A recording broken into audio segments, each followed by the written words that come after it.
내가 첩받다가 되니까 기분이 나쁜 거지. 그리고 내 평생에 이 연금을 내가 60부터는 일 안 하고 먹고 놀고 먹겠다고 생각하고 있다가 1년 더 일해야 된다니까 거기서 빡친 거지. 그래, 어차피 내 후손들도 연금 받아먹고 사는 체제가 유지되려면 내가 1년은 더 일해야겠다라고 생각 받아들여줬다면 괜찮았고.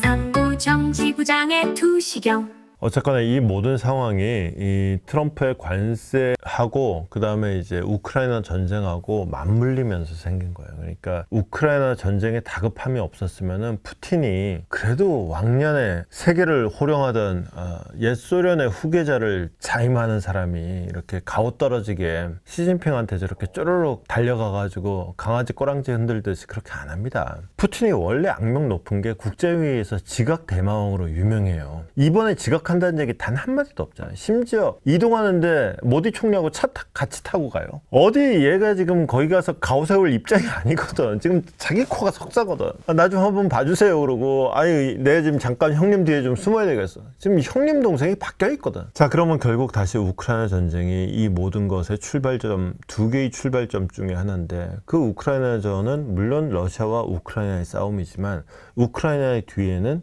유럽이 있잖아요. 이 모든 상황 속에서 유럽은 왜 이렇게 조용하냐? 유럽이야말로 지코가 석자예요. 지금 유럽발로 기껏 나오는 게, 폰데라이엔이 불가리아에 갔다가 러시아의 전파 방해를 막고 전파 교란 작전에 말려서 하마터면 위험할 뻔했다. 이거 만약에 러시아가 진짜 그랬다 그러면은 EU의 수장을 암살 시도한 거예요. 비행기가 착륙하고 있는 와중에 GPS 교란을 때려버렸으면은, 원래 비행기가 이제 이륙하는 순간하고 착륙하는 순간이 가장 위험하다 그러잖아요. 근데 그 착륙 순간에 GPS 교란을 때려버렸으니까. 그 왜 다이하드에도 나오잖아. 이 기기질에다가 지면을 한 10m만 높게 설정해버리면 이거 비행기 완전히 작살나죠. 뭐 기타 등등. 이렇게 두드려 맞고, 이 꼴을 당해도 유럽은 아무 말도 못하는, 그야말로 무력한 상황이 됐죠. 예, 이건 뭐 자세하게 뭐 말씀드릴 거 없이 제가 지금 말씀드린 바와 같습니다. 유럽의 상황을 단적으로 보여주는 장면 두 가지. 한 가지는 제가 아까도 소개드렸었죠. 뭐냐면은 유럽의 이제 프랑스의 하원 의장이 총리한테 니네 아까 그 정부가 추진하는 공휴일 2개 철회하는 거 이거 그냥 없던 걸로 합시다 라고 얘기하는 거예요. 공휴일이 뭐냐면, 하나는 부활절 다음 날, 부활절 아니고요, 부활절 다음 날이 공휴일이에요. 부활절은 성당에서 정하는 거기 때문에 당연히 이거는 일요일이에요. 다음 날은 당연히 월요일이죠. 그러니까 우리식으로 말하면 약간 대체휴일 비슷하게, 아니 근데 부활절은 원래 일요일인데 뭔 대체휴일이야. 하여튼 약간 대체휴일 비슷하게 의무적으로 연휴로 만들어 버린 거예요. 부활절 다음 날이 이게 공휴일로 지정돼 있었는데, 아니 부활절이면 됐지 뭘 부활절 다음 날까지 쉬려 그러냐. 이게 이제 하나가 있고, 두 번째는 대독 전승기념일이에요. 이게 5월 8일인가 그럴, 5월 7일인가 5월 8일인가 그럴 텐데, 5월 7일? 8일? 제가 날짜가 좀 애매한데, 이거는 생짜로 놀자는 얘기인데, 그냥 이게 놀던 걸 왜 못 놀게 해? 그러면 이게 할 말이 사실은 놀고 싶은 마음은 알겠지만은, 그걸 난 놀아야겠으니까 이건 잘못된 정책이야 이렇게 하면은 좀 없어 보이잖아요. 하다못해 국민의 삶의 질이 망가진다 뭐 이 정도의 명분이라도 갖다 붙여야죠. 근데 조금 명분이 약하다고 느껴졌는지 이걸 갖고 드는 거예요. 야, 국가 정체성을 흔든다. 2차 대전에서 독일을 물리친 이 역사적인 날을 기념하지 않으면 도대체 프랑스의 민족 정신은 어디로 가란 말이냐, 뭐 이렇게 되는 거예요. 사실은 우리도 뭐 만약에 광복절을 휴일로 안 한다 그러면은 좀 그렇죠. 근데 우리 개천절은 휴일로 안 하잖아. 뭐 그런 식이에요. 개천절은 아직 휴일이든가요? 그게 한글날이 휴일이 아니고 개천절은 아직 휴일하든가? 개천절, 아무튼 민족 정비를 살리기 위해서 이건 휴일로 꼭 지켜야 된다.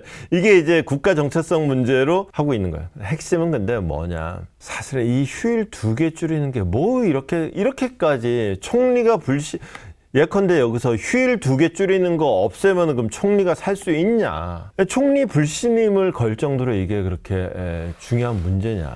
총리가 자기 직을 걸 정도로 우리 지금 빚이 감당이 안 됩니다. 이 빚을 좀 줄이는 방법을 정부 안에서 정부가 어떻게든 빚을 좀 줄여야겠다고 지금 이 방안을 내놨으니, 그러면은 빚을 줄이는 데 동의한다. 다만 이렇게 하자. 라고 얘기를 하든가, 휴일 이거 가지고 무슨 국가 정체성 얘기하면서 한마디로 하기 싫다는 얘기지. 이걸 빚을 줄이려고 들면은 결국은 복지를 줄이든지 아니면 국방비를 줄여야 돼요. 근데 국방비를 줄이려고 그러면 지금 나토에서 트럼프 압박받고 5% GDP의 5%까지 국방비 올리기로 했잖아요. 이게 지금 해야 되는 일이 있다 보니까 이거 하느라고 사실은 이 빚 줄이는 문제가 발등에 불려 딱 떨어졌거든. 그럼 국방비는 좀 줄이기는커녕 늘려야 돼.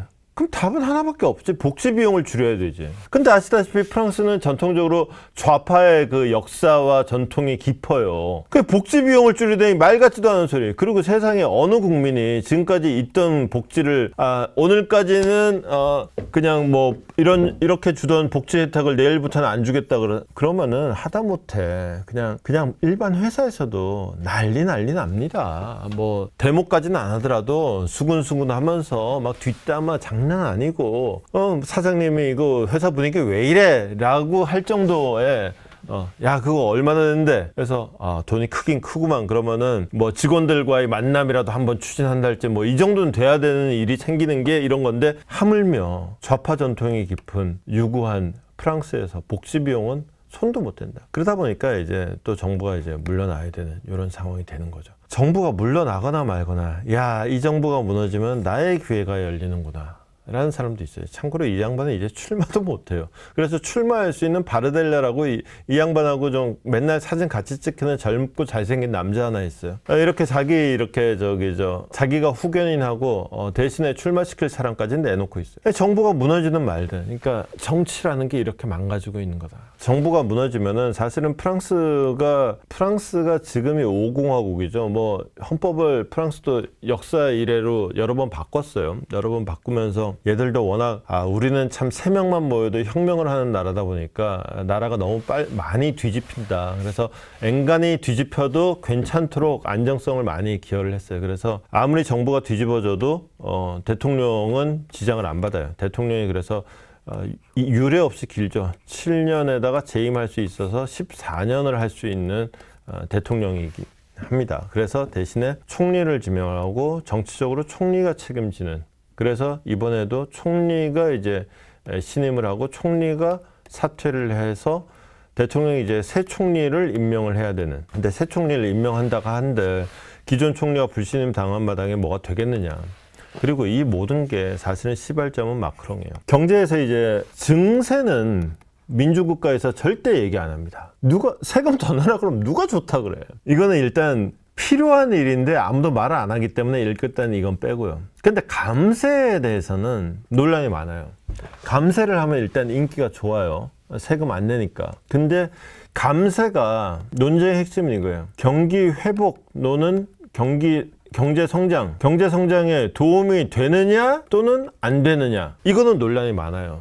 논리적으로는 돼요. 기업들의 세금을 깎아주면 그 돈을 재투자를 하니까 결국은 경제성장으로 이어진다. 실제로 프랑스 경제가 늘 독일에 치여가지고는 헤매고 있었는데 이 감세 조치를 한 다음에 성장이 올라갔어요. 그래서 프랑스 기업들이 모처럼 좀 잘 된다라는 얘기를 들었어요. 그런데 안 되는 사람들 진짜 뭘 해도 안 돼. 감세만 갖고 안 되니까 그때부터 이제 사실 빚이라는 문제를 생각을 했거든요. 더군다나 우리도 이제 연금제도 개혁이 중요한 화두였듯이 사실 유럽 전체도 저출산에다가 고령화는 문제예요. 그래서 애들이 이제 딴 거는 돈을 더 적게 준다 이런 말은 꺼내지도 못하고 대신에 연금 지급 시기를 1, 2년 늦추는 걸로, 결과적으로는 최대 이제 4년까지 늘어나는 걸로. 너 지금까지 60살 되면은 이제 일하지 말고 연금 받고 살아야 했는데 그게 아니라 너 61살까지는 일하시고 62살부터 받으세요 했더니 이제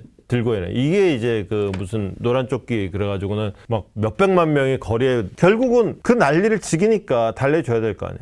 여기서 쓸데없이 돈 들어간 거예요. 거기다가 이거 해결하는 와중에 코로나도 있었네. 코로나는 우리도 마찬가지지만은 결국 정부에서 덤탱이 써야 될 부분들이 많아요. 여기 또 돈 들어가죠. 뜻하지 않은 돈이 들어가면서 빚이 빵 는 거지. 그래서 이걸로 이 선순환 구조로 가면서 뭔가 좀 빚도 갚고 성장도 만들어가면서 잘 굴러가는, 바퀴가 잘 굴러가나 싶었는데 여기 구덩이 하나 나오고 여기 돌멩이 하나 나오니까 이 바퀴가 못 굴러가고 딱 멈춰 서버린 거지.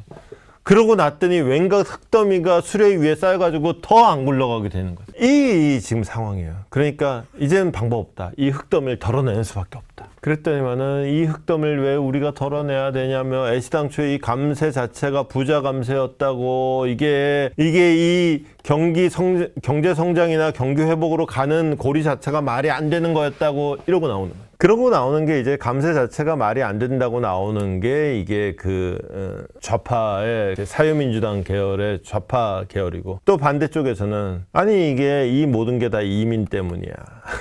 그게 이제 마리르펜 계열이고 이게 이제 프랑스가 처한 현실이란 말이에요. 이제 마크롱은 방법이 없어요. 이게 만약에 사실은 연금 문제에 대해서 국민들이 좀 더 이해해 줬더라면 그리고 지금 어차피 내가 첩받다가 되니까 기분이 나쁜 거지. 그리고 내 평생에 이 연금을 내가 60부터는 일 안 하고 놀고 먹겠다고 생각하고 있다가 1년 더 일해야 된다니까 거기서 빡친 거지. 그래 어차피 내 후손들도 연금 받아먹고 사는 체제가 유지되려면 내가 1년은 더 일해야겠다라고 받아들여 줬다면 괜찮았고 코로나가 없었다면 굴러갈 수 있었어요. 이젠 방법이 없어진 거야.